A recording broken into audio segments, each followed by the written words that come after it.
Hello बच्चों, बहुत बहुत नमस्कार। आप सभी को स्वागत है अपने खूबसूरत यूट्यूब चैनल जे में। आशा करते हैं आप सब लोग बढ़िया से खेल कूद रहे होंगे, मस्त होंगे अपने पढ़ाई में।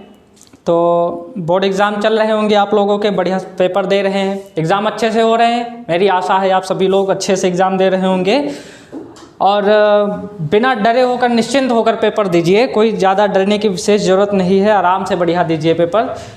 और डरे क्यों, ये भी तो है, डरे क्यों?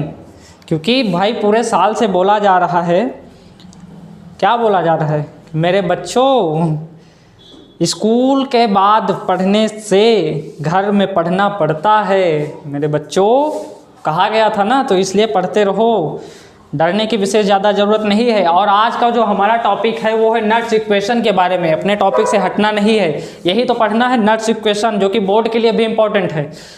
तो नट्स इक्वेशन के बारे में आज हमको पढ़ना है। तो कहानी की शुरुआत करते हैं। साइंटिस्ट हैं, कौन साइंटिस्ट? अर्नेस्ट साइंटिस्ट नाम था उनका। जन्म हुआ था कब? 25 जून 1864, 25 जून 1864 में।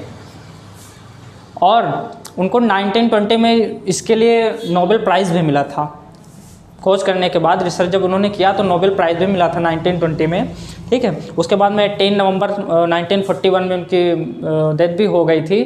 तो उन्होंने यही इक्वेशन दी थी, नट्स इक्वेशन, जैसा कि अभी आप लोगों को पता भी होगा नट्स इक्वेशन के बारे में। जैसे जो साइंटिस्ट थे अर्नेस्ट, वो थर्मोडायनेमिक्स, इलेक्ट्रोकेमिस्ट्री, सॉलिड स्टेट के फादर माने जाते थे, ठीक है। तो ये बात याद रखना, जो अर्नेस्ट साइंटिस्ट थे वो इलेक्ट्रोकेमिस्ट्री, थर्मोडायनेमिक्स और सॉलिड स्टेट के फादर भी माने जाते थे। तो इसके लिए क्या है कि इक्वेशन कौन सी थी? E cell is equal to E not cell minus 2.303 RT upon NF into log Q. ये इक्वेशन आप सबने पढ़ी होगी बहुत अच्छे से, अपने सिलेबस में पढ़ी है। अब अगर इसी इक्वेशन को सॉल्व करके थोड़ा सा शॉर्ट कर दिया जाए तो क्वेश्चन में जो है वो बढ़िया आसानी से रहेगी, आपको क्वेश्चन लगाने में आसानी रहेगी।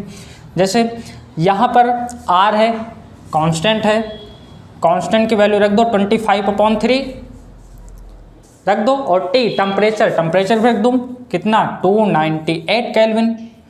और बचा F तो आपको पता ही है, फैराडे कांस्टेंट होता है, फैराडे कांस्टेंट होता है। कितनी वैल्यू होती है? 96500, कल भी पढ़ाया गया था, 96500। अब अगर इतनी वैल्यू पुट करके इस फॉर्मूले को सॉल्व किया जाए, इतनी वैल्यू पुट करने के बाद, तो फाइनली जो हमारा फॉर्मूला बनेगा वो बनेगा E cell is equal to E not cell minus 0.06 upon n log Q. ये हमारा फाइनल फार्मूला बनेगा।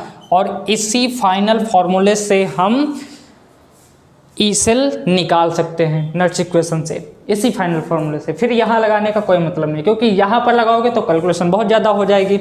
इसलिए सीधी सी ये वैल्यू पुट करके फाइनल फार्मूला ये निकाल दिया गया है। अब ई सेल निकालने के लिए ये फार्मूला आप यूज़ कर सकते हो। बोर्ड में भी क्वेश्चन है, ये फार्मूला डायरेक्टली लगा दो, इससे भी निकल आएगा। इसमें रखोगे तो R, T और F की वैल्यू फैराडे कांस्टेंट, फिर कैलकुलेशन ज़्यादा लॉन्ग हो जाएगी, बहुत ज़्यादा लॉन्ग हो जाएगी। इसलिए सीधा सीधा ये फॉर्मूला रखो और आसानी से क्वेश्चन को सॉल्व कर लो, ठीक है। तो ये नट्स इक्वेशन के बारे में थोड़ा सा वो था।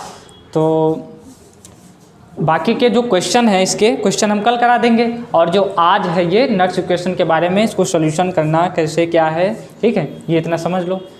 बाकी अपनी तैयारी करते रहो, कल हम न्यूमेरिकल्स लेकर आएंगे इसके अगले लेक्चर में, ठीक है। तो इतना पढ़ने के बाद अपना जो पढ़ाई है कंटिन्यू, बायोलॉजी का पेपर है, इंग्लिश का पेपर है, उसकी भी तैयारी करते रहो साथ साथ में।